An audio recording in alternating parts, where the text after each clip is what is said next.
drop me off in Rotherham.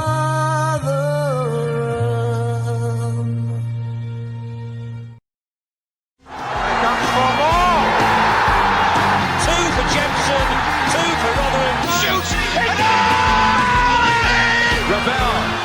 Vicious, but brilliant! The sweetest feeling for Rotherham United. What's got round the back? And Richard Wood has done it again! It's done! It's Georgie Kelly!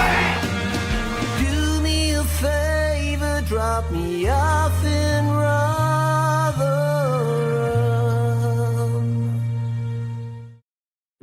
Hello, everybody. Welcome back to New York Talk. This is the Rotherham United podcast. Thank you all for being with us as we will look ahead to one of the toughest tests of the season, well, certainly so far, a trip to an informed Luton town during the international break. We will talk all things Rotherham United, Virtue Trophy information, manager of the month nominations, and a former manager having his say. We'll cover all that. Mick's with us. How is life going, Mick? It's going. Okay. Nice and positive. Well done. Well done. No, you're welcome. You asked. And the league leader of the New York Top Prediction League is with us. How's it going, Sam? Yeah, good, thank you, mate. You made a comment before we went on air. Exactly. You feel it pressure soon. He's going to be kicking in soon, this pressure, Sam. This league's got to be quick getting to you at some point. I'll let it slip. Usually, you says, good evening, one and all. Never a true word. He says the biggest test so far. Terry Fenby and Darren Cook are also with us. Richard the Miller says, evening all. 15 minutes into the England game and he's bored. Bazza and the Mighty Millers are with us. Chris Pace says, hi all. Matt Taylor comments about RUFC. Yes, we will come on to that. I've got the clip up that we can talk about from Gab Sutton's really good chat. I say really good. I haven't had a chance to watch it, but the bit I've seen is really good. First of all, Mick, you haven't put the banner across the bottom of the screen. Would you like to remind everybody to go watch Lee at the Cutlers in 2 weeks on Saturday? Yeah, there you go. Banner, bottom of the screen. Cutler's Arms, 29th of November. LPMC in aid of Rotherham Hospice. It's the Milliman 25 thingy. So hopefully we'll be having Leon on Sunday to plug it some more. And then the following Thursday we'll plug it some more. And possibly the following Sunday we might plug it as well. Give or take, maybe the following Thursday. I don't know. Yeah. But I'm guessing yes. I've heard a rumour that Mick might be there. And if you take a pen, Mick will sign anything you want. So even more reason to get a ticket. So yeah, that's funny. It's funny. Yeah. Right. Let's move. Let's talk about Rotherham United a little bit about Rotherham United. We'll talk about the game sort of a little bit, Sam. Obviously, we did the instant reaction after Saturday, straight after the game. Did your kind of mood on or thoughts change on the game? Because we were all very, very positive after the game. Did it stay very, very positive? Did it higher or lower? Where did you kind of change as your mind thought about it more? Yeah, I watched it back on the EFL highlight show thing as well. And there were more chances than I remembered at the time, to be honest. I think by the highlights, it looked like we dominated even more than I remembered we did. So, yeah, more positive than I was at the time. And that takes some doing. It did. We were all very, very happy. Very, very happy. Yeah, Mick, well, we're going to this take this weekend. We're on the form teams in the EFL. I think there's only Derby, which have picked up more points over the last 5 or 6 games than we have. But that doesn't include the cup games. You know, we've won 2 Virtue Trophy games in that time, and technically drawn an FA Cup game as well. So this run is very, very good. Luton is a tough test. This is a different test we're going up against with Jack Wilshere, having won 4 games in a row with 2 of those in the cup. Two teams fancying themselves, which is not very normal in football. It tends to be one side really, really don't fancy it. I think both teams will fancy themselves. Yeah, I think you're right, and there's no to choose between either team in league either, is there? I think they're the same points as us. I think. So 9 for them, yeah. Yeah. So it's nailed on draw, isn't it? And quite honestly, if you offer me that now, I'm having it. I would as well. 100%. Yeah, difficult. It's difficult to say. I accept that they're a form team, but they're halfway up league, same as we are. So the argument is that this season suggests there's nothing to fear, like anybody else in this league. In reality, yeah, it's going to be a tough test, a really tough test. But you've got to beat the teams in and around you as well. So, but we are away from home, and our away home form is still it's patchy. It's better than it has been.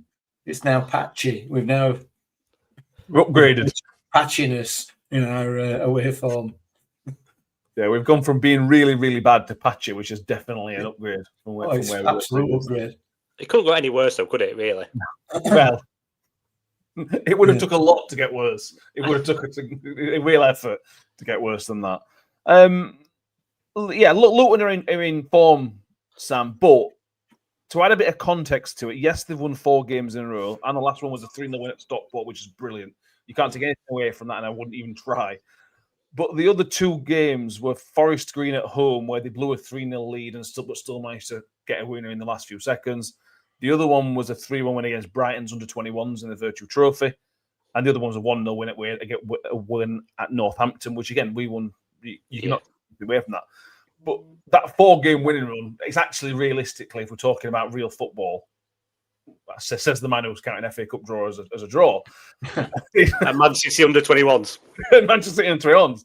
But it's not, you go, oh my God, it's a 4-game winner. That's amazing. You look at it a little bit and it's not as impressive as it sounds, he says. No, if we would have got this in September, I wouldn't have been looking forward to it one bit. They were probably one of the favourites to win league, weren't they? Obviously, with parachute payments still. But it's looking like they've, obviously, all the money's going onto the new ground in it. So they've not really invested into the squad as much. So they're not to be as feared as they probably would have been to start with before we started the league. So, yeah, there's no reason why we can't beat them. But I'd take a draw beforehand. I'm thinking last time we played him, we're that game where Jamie Lindsay scored like really early on, and then we conceded. And we conceded in like last minute or something. We did like a Stoke match where we were just like hanging on for dear life. Yeah, it was Saturday after we beat Sheffield United in the midweek. Yeah, that's how long ago it was. Also, I spoke to Lewis who's got a YouTube channel on Luton. He says their home form is very patchy. And if you look at it, it really is. They lost at home to Mansfield. The last win at home was at Donny in September. In that time, they also lost at home to Plymouth. They went to Lincoln and got beat up 3-1. Look what we did to Lincoln at the weekend as well. They beat Peterborough. Sorry, they did beat Peterborough, which is not hard. Bearing in mind where Peterborough are at the moment. But Harris, it's been a while since we've played away. Hopefully, the curse hasn't been regained. Yeah, it's been Do you read anything into the fact that most of this homeless run, mate, this great one we've had, mostly been at home? I think we only had 3 away games in that 9 games. Does that matter at all, or are we just saying this is a great one and try not to take anything away from it? I think the time's got to be very close where we start to forget about the previous away history and take it game by game. We're not playing badly at all. We're playing very, very, very well in patches. Last Saturday, it was for 90 minutes. It's getting more and more. I'd like to say it's getting more and more each game. Let's say, for the sake of argument, that it is getting better and better each game. What question? Oh, away form. Yeah, don't worry about it, mate. We'll be fine. Let's stop talking about it. The away performances haven't been too bad. We've had some decent results away from home. We broke that curse at Barnsley after 5,000 years. And the performance wasn't that bad. We never really looked in any danger there. No. To be perfectly honest. Probably from an away game, it's the least danger we've looked in all season at Barnsley. Yeah. So, and they're not a bad side, apparently. So they tell us. Well, if they win their games in hand, I think they'll go into automatic places. So they're really got something about them. Yeah. So let's not worry about it being away from home. Let's concentrate on just getting that performance in like we have been doing. And I think we'll be all right if we do. Yeah. Yeah, I agree. And what's also interesting to watch in the game coming up, Sam, is that we've got us at the minute who are have been very good, but we're more effective than a brilliant footballing team. You know, we've gone into a team who kind of takes their chances, quite effective, quite efficient, and then you're coming up against Luton Town, who are trying to play in Jack Wilshere's kind of image. They're trying to be a more attacking footballing team, trying to use the ball a little bit more. So it's going to be interesting to see how he's only been there for 5 games, I think. So it's going to be interesting how much of an impact he has had against Matt Hamshaw, and the kind of impact that Matt Hamshaw's had of being, well, difficult to break down, difficult to score against them. So it's going to be interesting to see how those two styles contrast on Saturday, I think. Yeah, I think we do seem to do better against them teams who try passing it, especially if you've got Nombe in the team, especially for pressing. I think we do a lot better against them sort of teams. And I think pretty much every match, apart from Lincoln, we've probably had the least amount of shots compared to the other team, but we've been way more clinical with them. So it's not a bad thing if we're that efficient. It's something we lacked last season. Last season. So I hope they do. I hope they do try to pass it right back. That'd do us a favour. Yeah, it would. Yeah, absolutely. We've always done well against teams that try to play it back. Russ Martin being a particular funny example of a man who struggles against us. Hadders says, Cody and Raggett injury setbacks once again. Do you think we need to cut ties with them? Yeah, Raggett's out for another 2 weeks, Mick. I haven't seen the Coyote update. If anyone wants getting specifics on the Coyote update, let us know. But Raggett again 2 weeks away. We said a few weeks ago when he came back on a sub twice, you're thinking, okay, this is it. Even if he just comes on a sub like in the Barnsley game, and I think whoever played at home, Leighton Orient, when he came on and just was a bully for 2 minutes or 5 minutes, where he was, that's really, really useful. It helps the team so much. And I think we put it on our group chat, and Danny put, he seems like to be constantly 2 weeks away from being fit every single time we hear about him. And it's just it's a recurring theme that's becoming far too recurring. It is. It's a shame for him. I suppose he's had a long career, hasn't he? And he's one of those players that we bought at the back end of his career. An injury never seems to be too far away from him, does it? You know, it's like you said, literally plays 2 minutes. He did a Thomas Holmes, didn't he? 1 game and he's out for 3 months. But he's done it. He's done it recurringly. You know, it's not great. It's not great, but I'm not. You know my views. I don't think he's up to scratch at now, given the length of time that he's been away out of football. You know, he's almost been out for 2 seasons or a season and a half, season and a quarter, wherever we are through this season. You know, with the exception of a handful of games. He's a player that's going to take some time to get back up to speed as well. So, it's disappointing because it leaves us short. But when we're up to full strength, he wouldn't get a look in. I wouldn't have thought. Maybe on the bench, like you said, for those reasons that you've just outlined. But I'm not massively disappointed. I'm not going to lie, and maybe that's doing him down a bit. I'm sorry, but I did forget about him, to be honest. When I saw the article, I thought, oh, that's not much of a shock.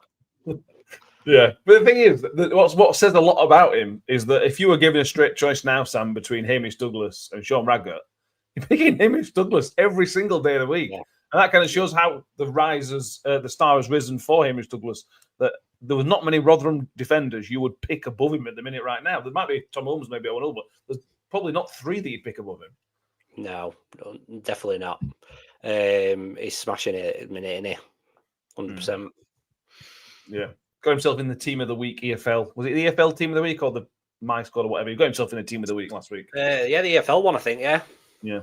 Paul Davis.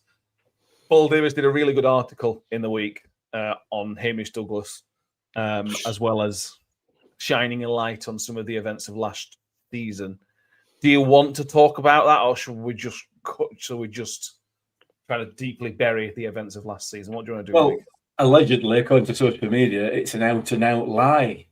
Is it? Who said that? Anyway, no, never mind. It's not just a massaging of the truth. It's just an out-and-out lie. I've not seen that. Who knows? Who'd have thought that would be the case? Nobody at all.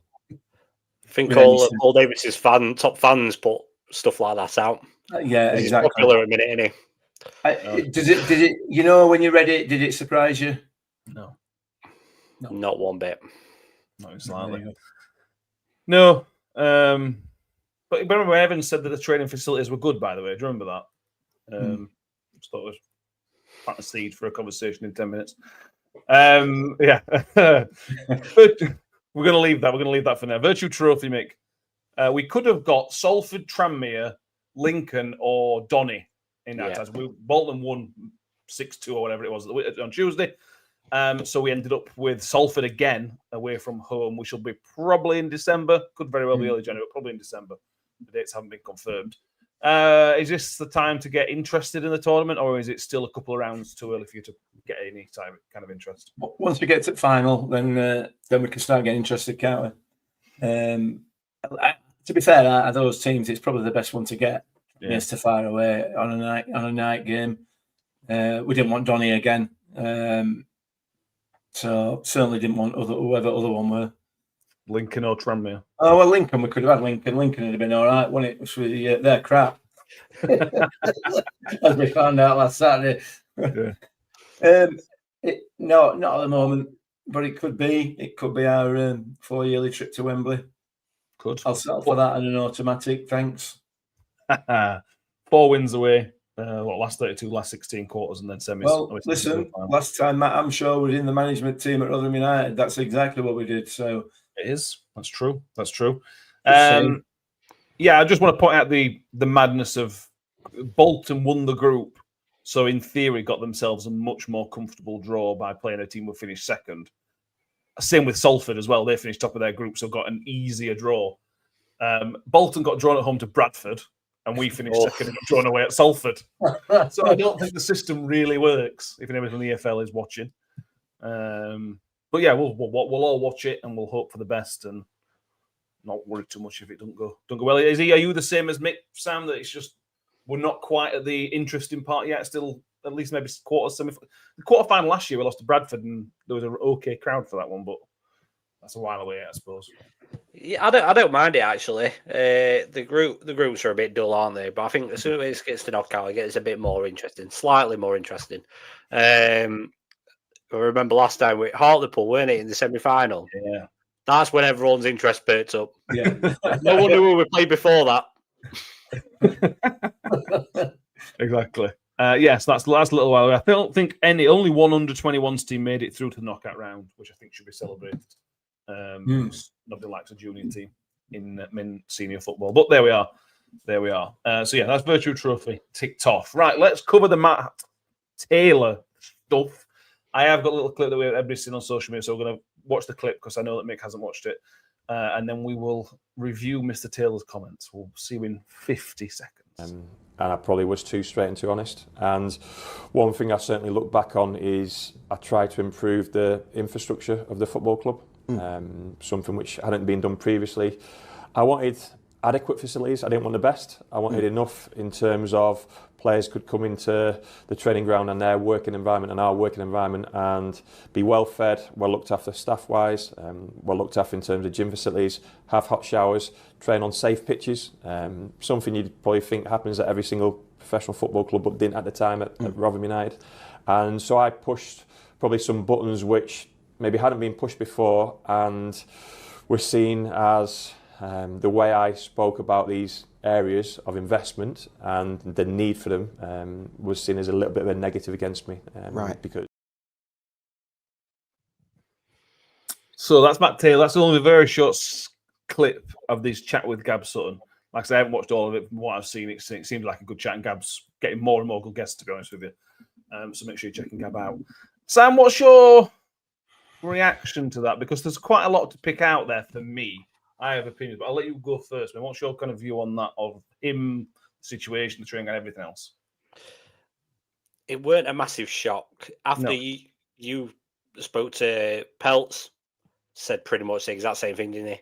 That's two players who have got nothing. They've obviously been at Rotherham United, and then they've got no other links to them. If you compare it to, obviously, Warney, Steve Evans, and stuff like that, who probably didn't want to burn. They could have come out and said it after the first stint, but it's burning bridges and whatever else, isn't it? So they wouldn't have said anything. So, yeah, I'm not surprised, to be honest. No, especially about the pitches. No. Like we've said, Steve Evans said last year that he thinks that the facilities are at standard. We should say there has been an upgrade to the pitches post Matt Taylor. Because of Matt Taylor, the pitches were upgraded in Steve Evans' kind of close season. So that side of things sounds like it has improved, Mick. I'm going to come at this from this angle, because I don't dispute anything he said. And if you believe anything, half of what we hear about Tony Stewart, I imagine he's a very difficult man to work for. And what I'm saying now is not a defense of Tony Stewart. But when you take a job as a manager, you should know what you're walking into. Mm-hmm. He should have known that the training facilities weren't up to standard, because he should have had a look around the stadium. And he should know how difficult a man Tony Stewart is to work for. Because again, I imagine as a manager, he has loads more stuff than we do because he's in the game. So it sounds to me, if it almost came to him as a surprise that these issues were there. And I don't really think that they should have been. He should have known this was a problem for the club. But I'm not a massive fan of the accusation that it wasn't mentioned before. That almost feels like a dig at previous managers not trying to improve things. I'm sure it wasn't meant that way, but that's how it came across to me. Yeah. I'm asking questions that hadn't been asked before. Well, you don't know that, and I didn't think that was smart thing to say, to be honest, with that side of things. That's my dig at Matt Taylor, but also not defending Tony Stewart, I should say. Yeah, I mean, I didn't necessarily get that from that short clip. That it might have said that outside of what we just listened to, and I'm sure he did know before he came in. And I don't think that's the point that he's making. I think the point that he's making is that the facilities at Ramwood are simply not good enough, and I don't think there can be any argument with that. I know that. I mean, I won't even humour Evans with his discussion on what it's like up there. He doesn't know what the pitches are like. They didn't spend more than 40 minutes on them a day, so he wouldn't know, would he? But they are neglected. They are not good enough. They are not suitable for a team playing at the level that we're playing at, and certainly not championship level. But this is an issue in terms of the amount of money that Tony Stewart's willing to put in. He's a typical Yorkshireman, and he wants to mend and make do. That's probably, given his age and the generation that he comes from, that's how people lived and that's how people made their money. And I don't think he's ever going to change that. No. Whether he gets offended by people telling him they're not good enough, I have no idea. I have no idea. He don't want anybody telling him how to do his job, does he? And I wouldn't have thought. But either way, they're not good enough. It's quite clearly not good enough. I get the impression that Matt Taylor's approached the chairman, told him about it, and been given short shrift. I think that's probably what he's saying, which is hardly a surprise, is it? Because that's what you're going to get from Tony Stewart. It needs some investment, but this chairman's not the man to do that. He's invested a huge amount of his own money into this football club already, and unless the football club is going to make enough money for those improvements to be made, I don't think it's going to come from the chairman. Whether that's right or wrong, we could argue all night, couldn't we? You know, we could go down the route of what you're asking a man to do is dig into essentially his own personal wealth and build you and your players a training ground that to make them feel nice is the way he views it.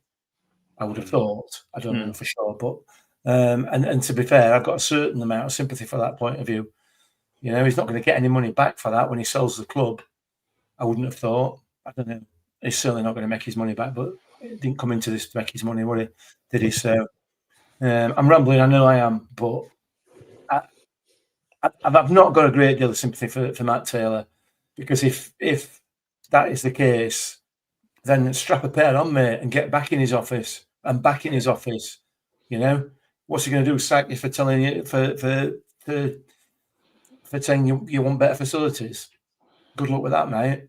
You know, so you've got to strap a pair on at times when you're dealing with people like Tony Stewart, and you've got to front him up, and you'll lose more times than not, I would have thought. But yeah, it is what it is, isn't it? Yeah, a couple of comments. Harry says, Taylor says he regrets being too hard on Stewart. He completely disagrees. You should be hard on him. If he's not providing the basics, you tell him that with the confidence that we need those facilities. Rob Dixon has another alternative view. He says, no, we didn't already know from a bit of fraud of a manager. Scott right. Hot showers is a must, though, even at junior level. Yeah.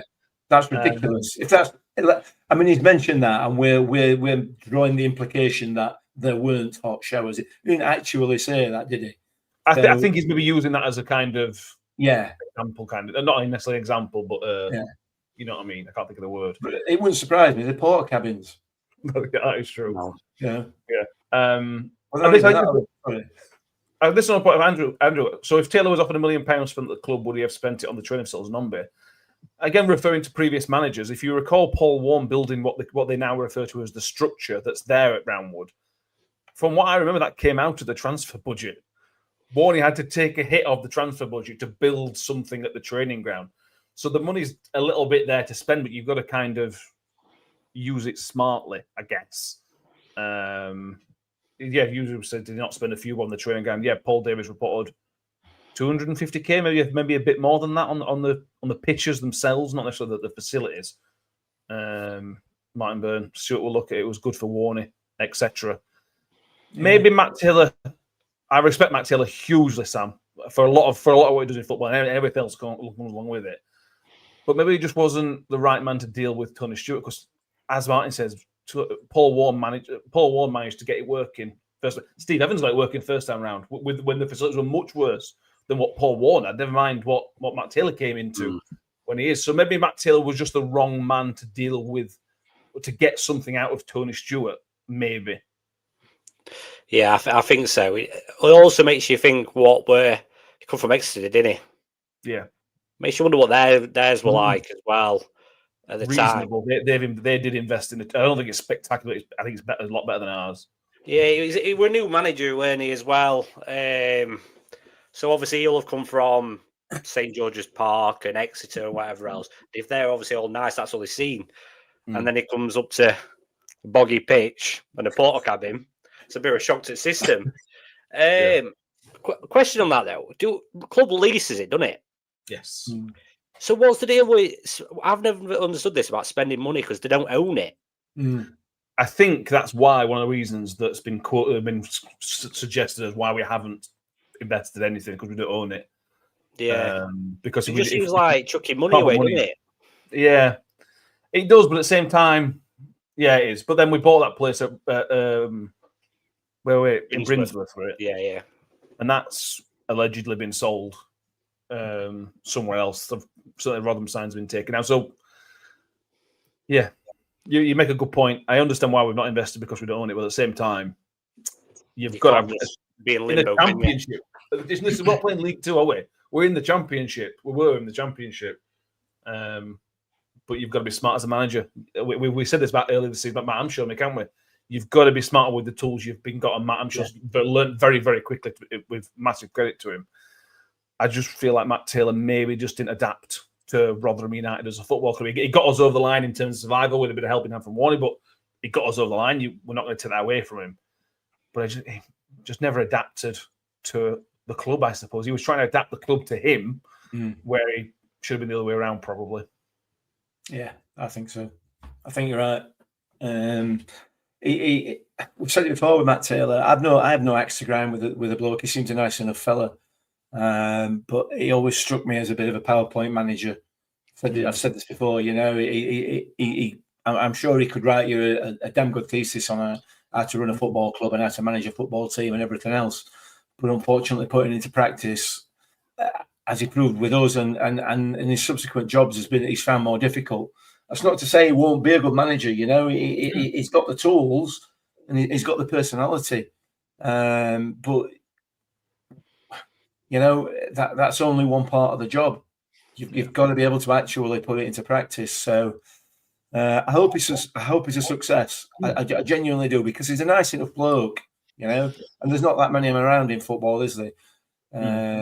So, but he's got to be able to step over that line and actually do it, rather than talk about it and teach it and lecture it. them that do teach, them that can't teach, them that can do it. Is the old phrase, isn't it? Yeah, it is absolutely. And we've all known that. Last week, back on the train, we've all known this for years. Nobody likes a "I told you so" merchant, because there's nothing worse. But we've all known this for years about the training facilities. Warney talked about it when he first came. Yeah. Liam Richardson did as well after, didn't he? Loads with Richardson. I'm almost surprised he mentioned training ground in every interview he did. Liam Richardson, to be honest, he mentioned it so often. So if anybody thought it was breaking news about the training ground being not very good, I think I was not quite accurate. Wheelie bins for hot tubs as well, in it, apparently. Is what? Wheelie bins for like hot tubs and baths and stuff in it, apparently, as well. But what I would say is when Matt Taylor was here, they did rent out and bring to the training ground one of them ice chambers, whatever they're called, cryo chambers. Yeah, that was brought to the training ground when we're in the run up to survival. So there was a little bit of something. I'm not saying it's amazing, because it's not, but it was something. Anything else you want to add on that little segment? Nah. Wonderful. So check out, if you want more of Matt Taylor, check out Gab Sutton, because he interviewed him. Right, we're going to have a quick intermission. We're going to listen to Millermen, to be honest with you. So I'm going to 2 minutes of Millermen, which is a bit more early, and then we'll be back to talk about Leniag, Bear, Keane Spence, and a bit more of Luton Town. Being a Rotherham fan, it was an absolute pleasure to be involved and spearhead the Millermen 25 project with Kev Johnson and John Breckin, and a group of amazing people who all worked incredibly hard to make the event at Millmore back in January and the subsequent vinyl release in June so special. Altogether, we all raised just over £20,000 for the Rotherham Hospice. It didn't hit me just how special it was, though, until the day when I met you all, when you come and collected your vinyl at the playback party down at the hospice shop in Parkgate. You would all tell me one by one your individual stories of the day and what motivated you to be there. It became quite clear that we had all together created an emotional experience for every one of us, whether that be memories of our football club or the anticipation or excitement of standing in the ground for the first time in 17 years. Most of all, though, it was to remember times with our family and friends, and to stand where we once stood or sat with our loved ones that are no longer with us. And it was no different for me, because as soon as the event finished, I went straight over to Millmore Lane to find the seat where me, my brother and cousin would sit with my Uncle Royce, who left us 4 years ago today. I just had 5 minutes sitting there and remembering special times with incredibly special people. It was very much a treasured experience for us all, and I'm incredibly proud to have played my part in the event. It really is our little piece of history, and it will live forever. To celebrate what we all created, I'm playing a show on the 29th of November at the Cutler's Arms in Rotherham, in aid of the Millermen 25 project, meaning all profits go to Rotherham Hospice, in what I hope will prolong the project's positive impact on the local community and be a night of celebration for our town. Tickets are available now on ctickets.com, or you can buy physical tickets from Cutler's Arms, Chantry Brewery or the Rotherham Hospice. I'll see you there.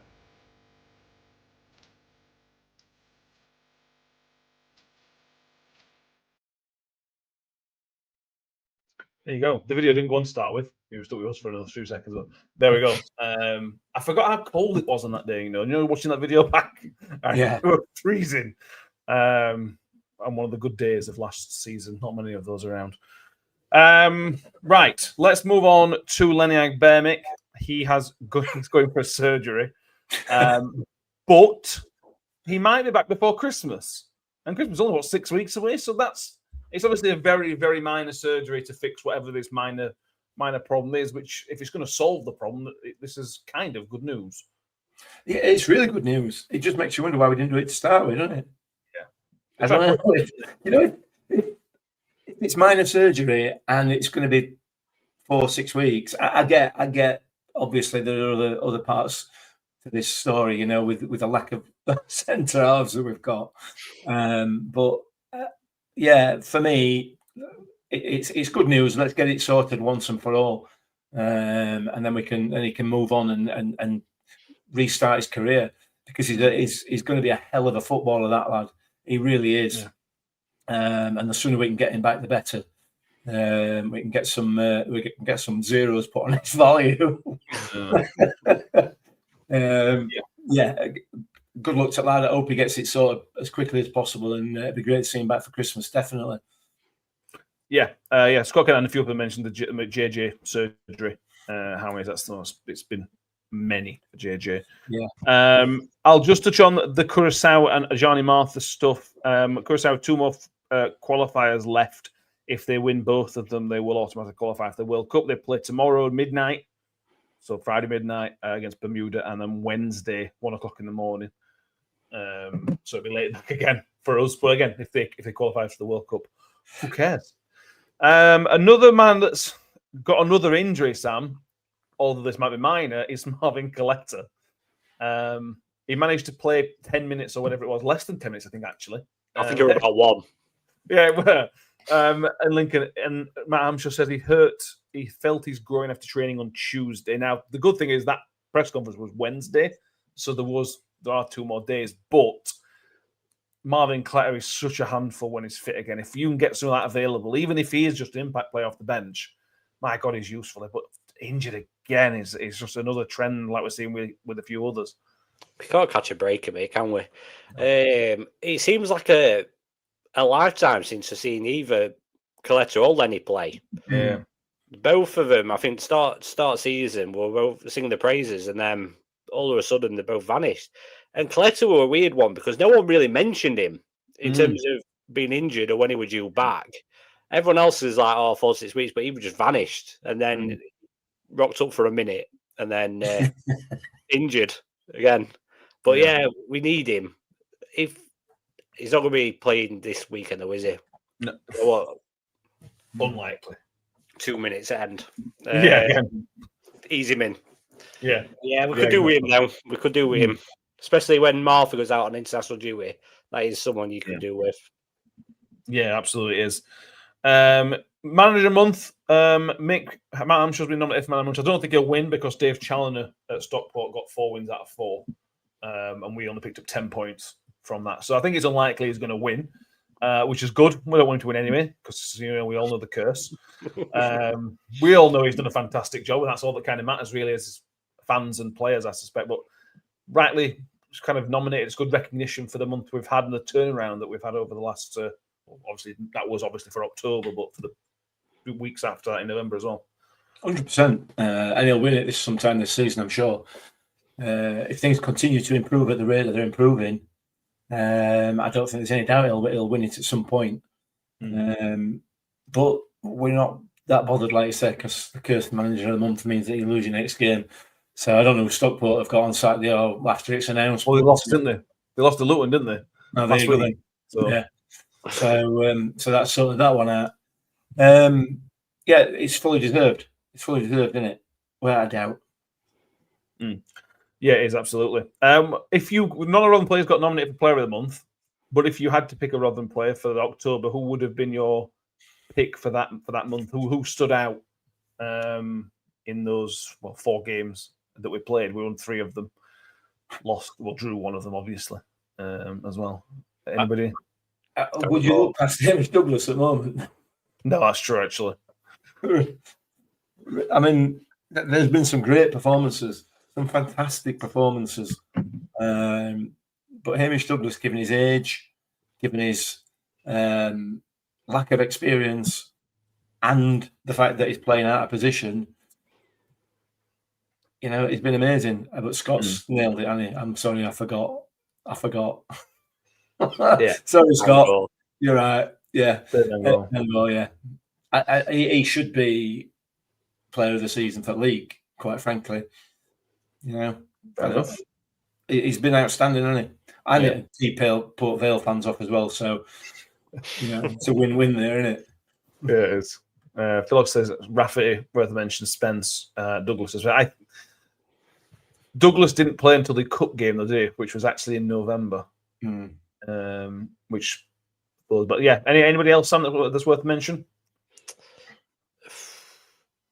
Reece James as well, probably. He's been solid. He's been back to being solid, hasn't he? Him and Rafferty are just reliable, aren't they? Very rarely get injured. If it is, it's 1 game. not 5 months out. So yeah, that's always a positive as well. I mean, if you drop back to October, you've got Zach Jules as well. That's true. Were massive in October, and it's a huge loss for us. For him and Baptiste, who was also huge. You know, those two absolutely hit their straps in October and were unstoppable. They were fantastic. So yeah, there was some Baptiste especially were coming into some serious form as well, weren't he? Yeah, he was. The worry for those two is because it took them both ages. It took them both time to get into the swing of things. I wonder how much time it's going to take them again because they're going to be back probably before Christmas, and we ain't got time to wait around at Christmas, have you? 4 games in 10 days, whatever it is, you can't wait around.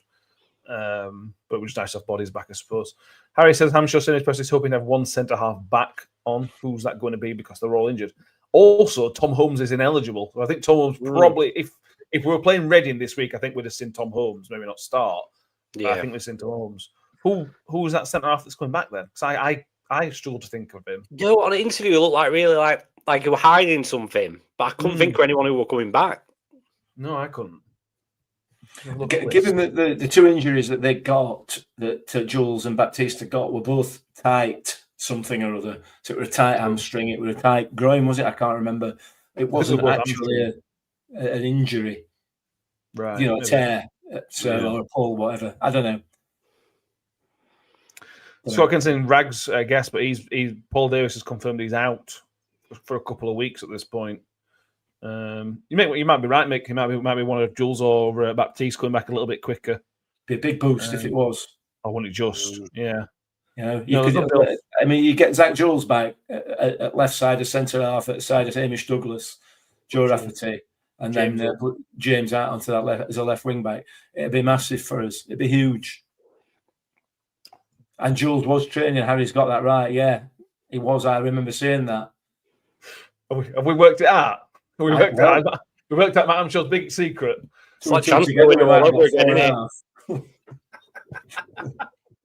But yeah, I remember saying that. I meant to mention it to somebody and then realised there were nobody here, so they were interested.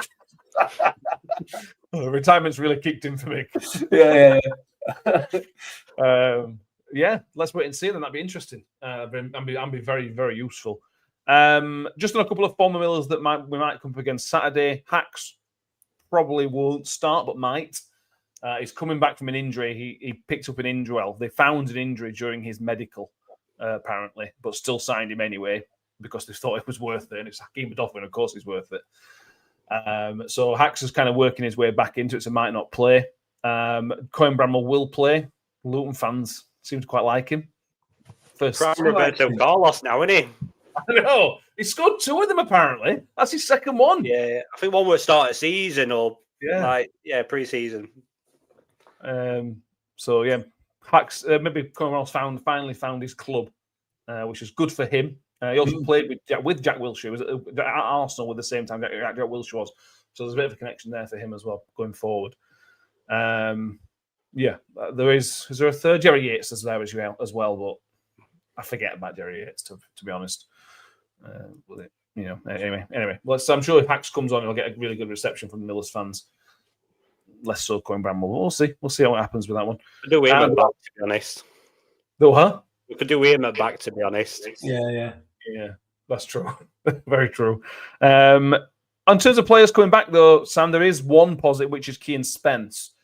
Now, Hammy was a bit kind of coy, as he should be, I suppose, about whether he will be back to start or bench. But there is, as you mentioned a bit ago, there is a gap to fill with the Johnny Martha on international duty. So it wouldn't be a surprise at all to see Keane Spence come back in, would it? Just to start.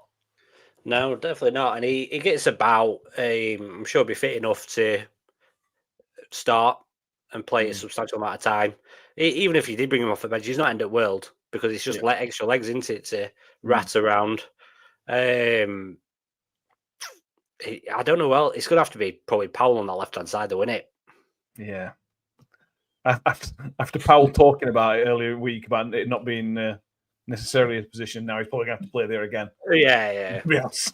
I bet he's fuming every time Martha's been called up. He's like, here we go.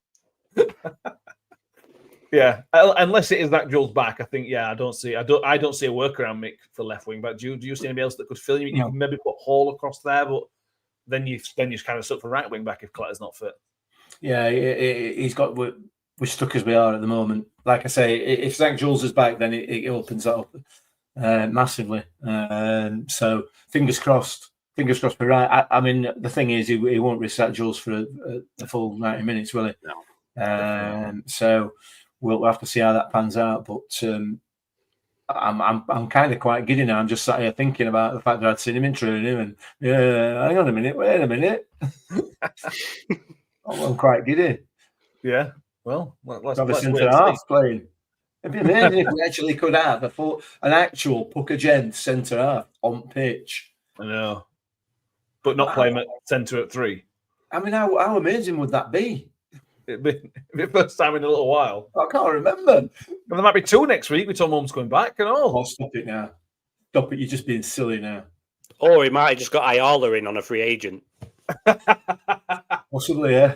Yeah, what could possibly go wrong? To be fair, Zach Jules injured would last longer than Daniel Ayala would on pitch, to be honest. Yeah. But yeah. The only question that kind of leaves itself up for debate, bearing in mind what we've mentioned, Sam, is the striking situation. Nombe will play. We all know Nombe will play. That's without question. The question then becomes: are you playing Jordan Hugill again, or are you playing an extra man in midfield with probably Benson to go in behind Nombe? Which angle or which side would you come down on that little decision? That's a good question. That I'd probably have to start with 2 of them. They have played well together. Yeah. Well, you never know when you're going to need Hugill at centre back. True. So, all your eggs in one basket. So, I think you do know, Sam. It'll be at some point during the game. That's what I'm thinking. About 50th minute, Hugill gets it back. Part bus. Now, I would start them 2 up front. I think is Sharif fit? Should be. Unless everything I'd keep him on bench. I'd keep him on bench and then just chuck him on with 20 minutes to go or something. He's handful when he's coming off at bench, isn't he? Yeah, big time. Apparently, Hamshaw said that Martin Sharif can be a household name, but it was then behind a paywall that I wasn't paying for at the Football League World, Football League paper. So I couldn't read the article, but apparently Hamshaw is really talking Sharif up, which is not a surprise because he's going to be a very, very good player. Could be a household name when he stays fit. When he stays fit, when everything's decided, he can play for longer than 45 minutes at a time. Yeah. He might become an household name. Yeah, come on, Everton, sort yourselves out. I'm going to go the opposite, Sam. I would start Nombe and play Benson because I'm desperate for Benson to get back to a bit of form. Because when he came on last week, I thought there was something there.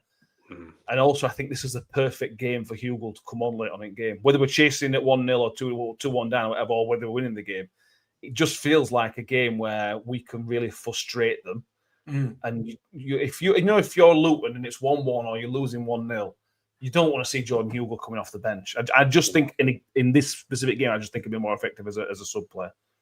Yeah, I think you're probably right. I think he's more likely to impact the game, this game, from that. And it gives him a bit of a rest as well because he's had a tough whole couple of months. And then we do need to get Benson back into some sort of form, and he can score from anywhere, can't he, that lad? You know, so and Nombe just gives you that career type pressing up front as well. So no, I think I'm probably with you. I think I'd bring him off at bench to cause mayhem for the last 20 minutes because he will. Oh God, there's no doubt about it. He will. Yeah. Yeah, absolutely. And Scott Kent says it needs some pace on that side because he's referring to our left side. Because Jones have got Jones for Luton is like lightning. Isaiah Jones or Isaac Jones, who was at Middlesbrough, I think. They're clearly pace merchants, aren't they? Jones on one side, Cohen Bram on the other. Sit deep for an hour, don't concede, hit him on break, and then the last 20 minutes push it, and we all. It's the old tactic against teams that are. Yeah, don't have Rafferty or James out on wings. No. I think you got Denzel Hall. Denzel Hall will be fine. Denzel Hall up against Cohen Bramall, and I'd pay to see that. Yeah. Well, there's only one man coming out on top on that. There's only one man. It's Denzel Hall every day a week. Do you think? There's not. Bramall's I don't faster, think there's isn't a better defensive wing back in the league than Denzel. No, Hall. but I meant for out and out pace. Oh, pace wise, yeah, pretty close. Mm. Yeah, all right, fair enough. I thought you meant as on the footballing side. Oh no. Oh yeah, pace. Yeah, fair enough. Pace for Brown might win that, but you could What see about Denzel Nombe Hall. though? Do you think Nombe's faster? Yeah, deceptively quick in Nombe. He doesn't look at. I think over 100 meters. I think Nombe would probably edge it. Over like a 40-yard sprint, I think Bramall wins quite easy. We But need to put it to test. We do. We've no way of doing that, but we should. Instead of a guest appearance next time, just stood in the field. Yeah, trying to injure some professional footballers who are worth hundreds of thousands of pounds. What could possibly go wrong? Yeah. Right. Let's move on to some score predictions. As I mentioned at the start of the show, Sam's league standing is pretty impressive. I ain't got the graphic for everybody to see on here, but I did post it out a few days ago. So whoever isn't watching, Sam's on about 20 million points. League leader Mick's having a bit of a stinker. I think were you still bottom, Mick? No, you're not bottom. No. Apologies. That's rude of me. Listen, I was 1 goal away from top 3 on Saturday. Yeah, I mean that still wouldn't have put you anywhere near Sam. No, but it's a marathon, this mate, not a sprint. Yeah, that's true. Sam has 20 points. The closest is Andrew, who has 12. So there's an 8-point gap going into how many games have we had? 12. Early doors, mate. Early doors. That is a lot of points. That is a lot of points so far. Danny is bottom of the league currently with just 6 points. Ben might be doing better if he remembered to respond to my text messages. But he's off being big time, Billy big time in Mexico, isn't he? Bless him. So yeah, we will go as 3 for predictions. I haven't got anybody to do my score prediction this week, but I will do my own. Has John not replied? John hasn't replied. I don't think. Let me check. No, John hasn't replied. I'll get John to do next week instead. Mick, you can start us off though. What do you think? I'd love to predict a win. I genuinely would, and I'm not. I kind of think we might sneak a win. Okay. I kind of think we might sneak a win, but I'm going to play it safe. I'm going to go 1-1. Oh, that's a steal. No, stuff it. I'm going to be positive. 2-1 Millers. Okay. I'm going for it. Nah, stuff it. See, this is in last season when you became a realist because you didn't like Steve Evans. It won you loads of points. Well, it was obvious. It was like shooting fish in a barrel with him, weren't it? We were just going to lose everything. But now you're being positive. It doesn't seem to be suiting you. It's not my personality, mate. I don't know where you've noticed. Fair enough. I am going to steal your 1-1. I think we sneak a draw. I think we go ahead and I think they pull us back and it becomes a tight finish. But I won't count us out whatever the score is. Sam, what do you reckon? See, I had a feeling it was going to be a draw, and then I looked at last 2 times we've been, and it's been a draw. I want to say a 0-0 because I can't even remember last time we've had a boring 0-0. Oh, it has been a while. You're right. There must have been some last year though. I don't think there were. There was lots of boring. I don't know how many 0-0s. Oh yeah. I don't. It was getting boring, but we were getting battered. Yeah. We drew 0-0 with Salford in the League Cup, but it was in the League Cup, so it don't really count, does it, in terms of that? You're right. We haven't got lots of 0-0. We haven't got many 0-0s. I feel like we drew one. We drew in Chesterfield again in the which was the Virtue Trophy. We had 0 league. Oh, we did 0-0 against Bristol Rovers last year when we battered them and their keeper had a worldie. Yeah. That was the last 0-0. I'm going to go with 0-0. Okay. Ambitious. Fair. YouTuber says 3-2 to us. He's gone the opposite of a 0-0. Darren Cook says 2-1 for us. Harry's saying 2-0 to Luton. Terry going 1-0 to us, and Paul going 2-1 to us. A mixture of positive and negative, which is better than where we would have had 6 weeks ago. Let's give you some information and stats and ref stuff. The referee is Craig Hicks. He hasn't refereed us for 3.5 years. The last refereed us away at Wickham in 2022. And the reason you don't remember him is because it was that referee match. Yeah, exactly. He hasn't refereed anybody since then. He just woke up from a coma. Yes, you're wondering why you don't remember him. It's because we've all wiped that game from our memory because it was a horrific game of football. Yeah. The last time we beat Luton was at Luton, which was a 4-2 win in 2009. So a little while, although we haven't played him very much. I think we've only played him like 4 times since then, to be fair. So it's not like it's a Lincoln-style terrible run like they have against us. But yeah, that's all the information I have for you. Finish on Rob saying, don't think the matchup suits us with the pace they have. And he goes for a 3-1 defeat. Mm-hmm. Yeah, let's wait and see. I think we're in a good place where I wouldn't bet against us. Go 2-0 down, I still back us to come get some out of the game because that's where we are at the minute. Yeah. And that is generally the Rotherham way in it. Never saying die. That's what we do as Rotherham United. Has you boys got anything else you want to mention before we knock it on, Ed? No, I don't think so. Have I mentioned Cutler's Arms on 29th of November? No, what's happening there? No, I'm not mentioning that again. Okay. Scott, okay. Wasn't the ball in play for about 28 minutes of the 90 against Wickham? Probably less than that, to be honest. Yeah. Which Amtor said that's one thing he doesn't like in football that he changes. You seen the press conference? Yeah, I did. I didn't agree with him. I didn't agree. He wants to have a referee in each half as well. Oh, that was controversial. Yeah, don't know. That's very controversial. Yeah, I'd go on just not have one at all. What's free for all playground rule? Yeah, basically, yeah. Decide amongst yourself whether you think it's a foul or not. Especially if you had one from the other day and like Bobby Madley or something, like in opposite ones. You'd be praying to shoot other ways second half, depending on who's in there. Yeah, you got Gavin Ward in one half and Bobby Madley in other. Oh God, you better no. Yeah. There we go. We will knock it. We've not even met an hour tonight, but I'm not surprised because there's nothing to really talk about. And I think that's a good thing, really, isn't it? Early on in the season when we were having a poor run, there were loads to talk about. It's nice, it's calm, it's maybe a little bit boring, but I prefer this. I much prefer this than having a whinge. Jinxing that. You are? I think you're jinxing that. I am jinxing. I mean, I'm just trying to enjoy it while it's here, to be honest. Yeah. I'm just trying to embrace it. It's like summer, just taking the sun while it's here, because it won't last forever. No, I suppose Luton's not a bad team to end your run. Yeah. If it's gonna end, I wouldn't mind it being Luton. If it were like Donny or Peterborough or something like that, or Peterborough or Plymouth, that's no good. Agree. If you're gonna lose a game, do it away at Luton because they will be up there in the season.